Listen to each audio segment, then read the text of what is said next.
How did New Zealand's wealthiest school become the centre of one of the country's biggest sexual abuse cases? At the boys-only boarding school Dilworth, hundreds of students suffered serious abuse over 3 decades. What's more, they say the school went out of its way to cover it up. Tonight, Marva Moayed is with survivors who for the first time reveal what truly happened under the guise of spiritual and educational care. And a warning, this investigation contains some confronting themes. Dilworth, a school that had a sparkling reputation and a noble goal: to take in disadvantaged children and give them education, faith and opportunity. I thought he was a man of God, and then he proceeded to place his hand on my thigh and start putting up my pants. We were encouraged to use the bathroom next door if we wanted to do anything more without clothes. It began with, him touching and grooming me. It accelerated quickly into rape. The school that promised these boys so much instead took everything from them. They had all these values that they were going to instill in our boys. But what came home was none of it. I had a destroyed soul come home. After years of silence, these men are choosing to reveal the details of their abuse. They want Dilworth to be held accountable. Just for so long, I thought that something was wrong with me. And that's the most damaging thing about this, is the fact that the sexual abuse of these boys was needless, and the school knew it was happening. You can't take away what's happened, but you can own up and admit the cover-up. And these guys have lied, and they've lied, and they're lying still. Nestled in the heart of Auckland's Remuera is a century-old boarding school. Its founders were James and Isabella Dilworth, a childless couple who left behind their property fortune and a lofty vision. To bring in young boys, very young boys, who were orphans or sons of people in straitened circumstances, mould them and turn them out as good and useful citizens. The school's produced impressive alumni, including this straight-talking, smooth-voiced broadcaster. Radio Lollipop, we're raising money for the Auckland Children's Hospital. If you had the radio and TV on in the 80s and 90s, you might remember him. Mark Staufer. I love telling other people's stories, so it's been weird telling my story, Oh, God, it's been tough. Now living in Amsterdam, he's a storyteller who, for decades, has kept his own story secret. Why have you decided to do this interview? I'm in my 50s now, so I kind of can talk about it. But there are those who didn't even get to the age of 50. They killed themselves. It was too painful for them, So when that sort of stuff happens, you realise you've got to make a stand, right? Mark was 9 when he started at Dilworth. Dilworth was a constant source of dread for me. There was no escape from it. It was 24/7. If you were singled out, it became, a day full of dread and a night full of horror. We were easy pickings, right? Because we needed love and we needed attention. He was 12 when he met the school chaplain. To have someone to take an interest in you as that sort of vulnerable kid is really potent. And he just seemed like the first, decent male who'd ever paid attention to me. Reverend Peter John Taylor, hired by Dilworth in 1976 on the recommendation of the Anglican Church. The abuse was gradual, and mostly it was cloaked within biblical and religious ideas. His whole thing was that, Jesus and the disciples had a very close relationship, much closer than we've led to believe. Mark, this is a hard question, but what did Peter Taylor do to you? It began with, him touching and grooming me and, trying to kiss me. And although I can't really talk about it here, otherwise I'll probably fall apart, It accelerated quickly into rape. He'd do it, says Mark, here, the altar of the school chapel. There's such a feeling of humiliation when it comes down to it, that I kind of blanked it out and just thought, surely that's it. You know, I'm initiated now. I'm a Christian. It won't happen again. But of course it did happen again and again and again. I thought he was a man of God. He taught religious education. He was married, had young children, so he was sort of beyond reproach, really, despite having a nickname. Yeah, what was his nickname? Pumper Pete. Even as a child, Neil Harding had known what a privilege going to Dilworth was. It was a magnificent opportunity for me, and I was going to get a wonderful education. Tell me about your experience there when you first went to the school. It was a shock. It was a massive culture shock. The only affection or mentoring that I received was grooming. So those staff members that were reaching out saying, you know, I'll look after you, were actually predators. Neil's lifted his name suppression so that he can share his story. In his 2 years at Dilworth, he says he was preyed on by 3 different men, including Peter Taylor. He made me sit in the darkest corner of the room, and then he proceeded to place his hand on my thigh, on my right thigh, and start putting up my pants. And the shame and humiliation of not believing that he was Pumper Pete. How stupid was I that I had allowed this man to be close to me. At school, Neil found solace in the choir.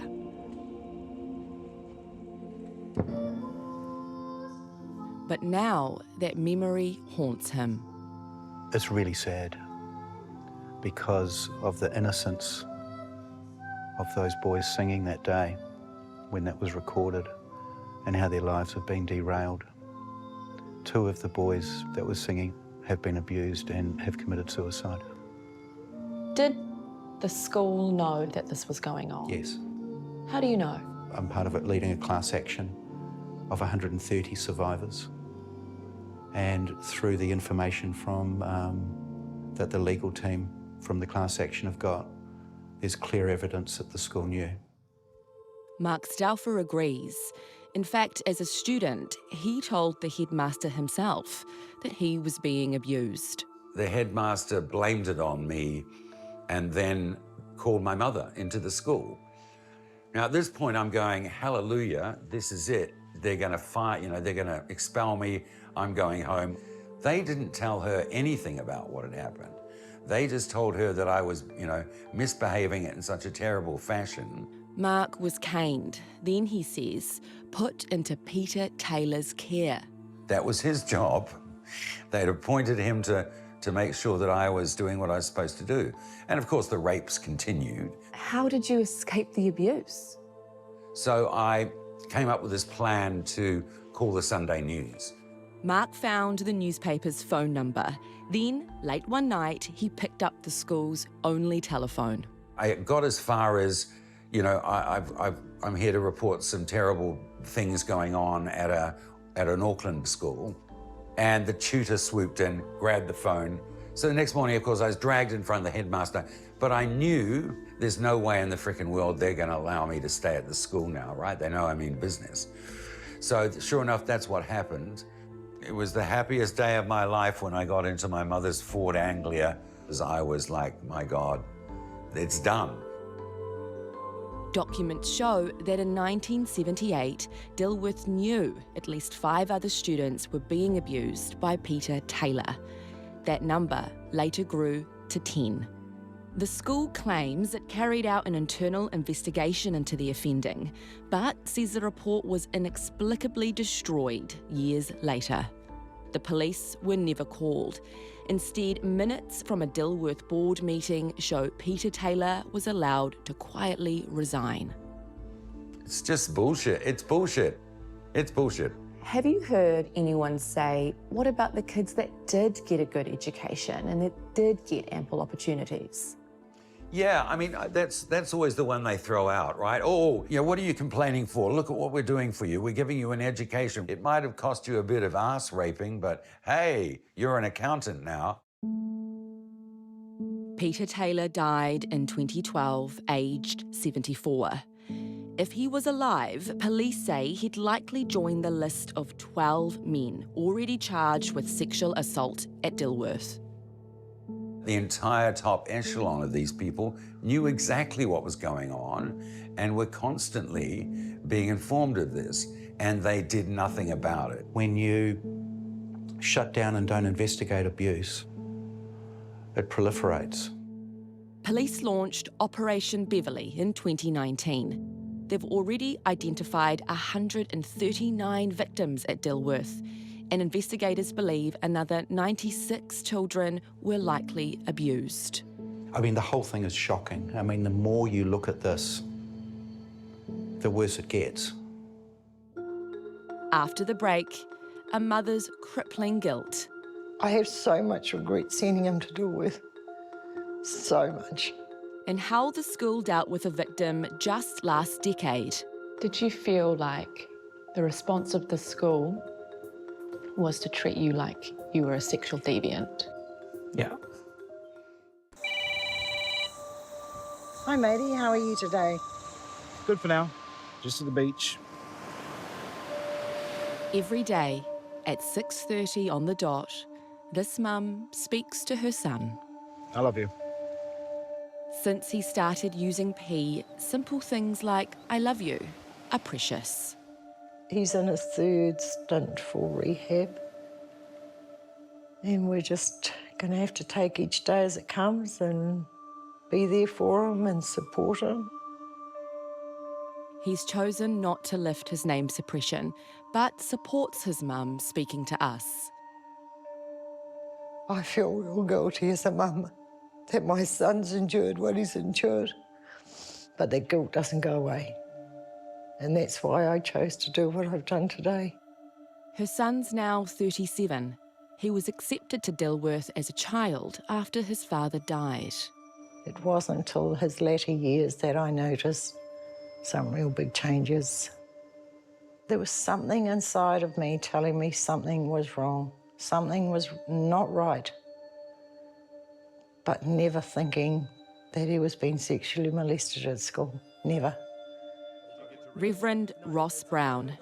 When chaplain Peter Taylor left Dilworth after abusing a string of boys, Ross Brown was his replacement. You know, Dilworth is a place where, if you need it, you can get a hug or something. You know, it's a place which is that comfortable. And I used to absolutely loathe the way he cuddled our boys. Here he is, featured in a documentary about Dilworth in the 90s. If a kid has an emotional need or whatever, it can be met here. He wore the cloak for the church, and that was the perpetrator that violated my son and took everything away from him.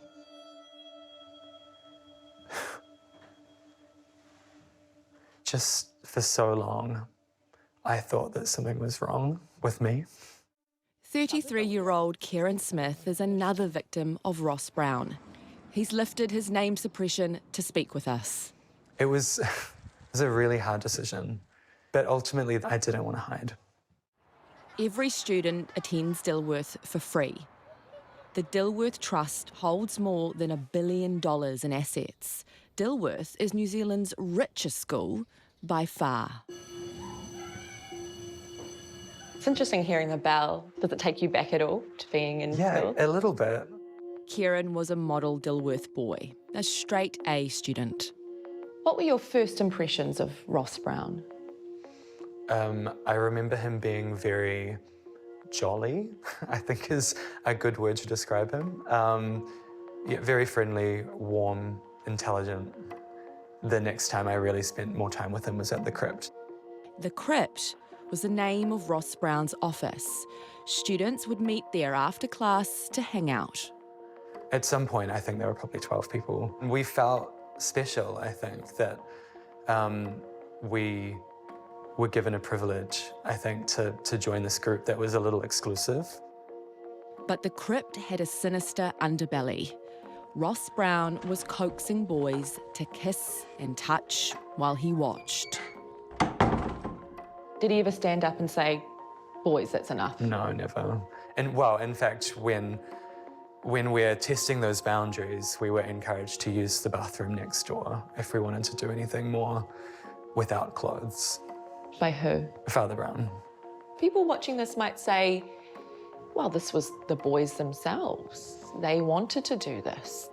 You know, is this really Father Brown's fault? It's a good question. And I think it's something that I've grappled with for a long time.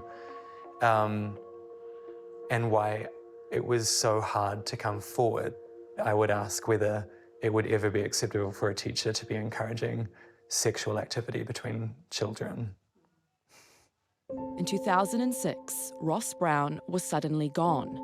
Students were told he'd left for health reasons, but he'd actually quietly resigned after former students complained about his behaviour. With the crypt gone, Kieran went to see the school counsellor. What did you tell her? Everything that I've told you today, I suppose. And she referred me to an organisation called SAFE, which is for sexual offenders. That's right. Instead of supporting him as a victim of sexual abuse, 17-year-old Kieran's counsellor reported him as a sexual deviant. What was the effect of being treated like a perpetrator? So legally, I couldn't be around children, which was hard because I lived with my sister, who's 5 years younger than me. So at the time, she had to move. It felt like it was my fault. SAFE eventually realised the mistake. That fear of having done something wrong, that persisted a long time. Even though I was told that I shouldn't have been sent to SAFE in the first place. 15 years on, though, Kieran's life is good.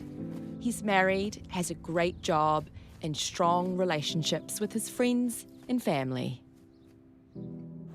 But for this mum and her son, they're still putting the pieces back together. He could have been so successful in life. He had the brains, he had the ability, he had the personality.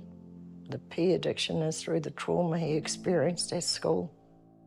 Last year, Ross Brown pleaded guilty to 15 sexual assault charges involving 14 students. Some of his victims were as young as 11. I sentence you to 6.5 years imprisonment. I thought they were going to be giving me back a man. What have they given you back? A drug addict through the hands of Ross Brown.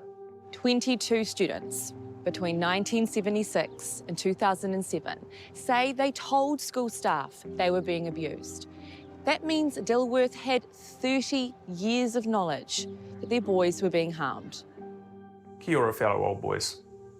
Earlier this year, the Dilworth Trust Board apologised in this pre-recorded video. The abuse suffered by old boy survivors in Dilworth's care is and was completely unacceptable. To these men, I say with a heavy heart, Dilworth let you down and we are sorry. The fact that the school knew we were being abused and didn't stop it exponentially changes things. People in the school made conscious decisions to not investigate, to cover it up, to do the most heinous things, to not stop it. For more than 2 weeks, we've asked Dilworth's current trust board for an interview. They've declined. Instead, they've sent us this statement. Our focus is firmly on establishing both an independent inquiry and a redress program. We are committed to confronting the issue of historical abuse openly and honestly. Dilworth School did not adequately ensure the safety of our students, and the past procedures for dealing with allegations of sexual abuse were insufficient. We apologise unreservedly. Have they ever sat down with you or any of the victims and said, what do you need? No. They want to control the process, and that's not redress. Part of that control, says Neil Harding, is Dilworth deciding the value of its victims. What have they offered? $200,000. That's for the maximum amount. Remember, Dilworth is worth more than $1 billion. If it paid 200 victims that maximum redress, it would come to less than 5% of its wealth. Dilworth needs to sell some of its property and pass it out amongst these kids. A lot of these guys who went through the clutches of Dilworth had it a lot worse than me. They need looking after. Compensation is important, they say, but so is honesty and accountability. And I just feel that Dilworth now today is still hiding behind lawyers. I just want them to come forward, apologise to us, meet with us, help us get our sons back. If you could go back and visit 12, 13-year-old Kieran, what would you say?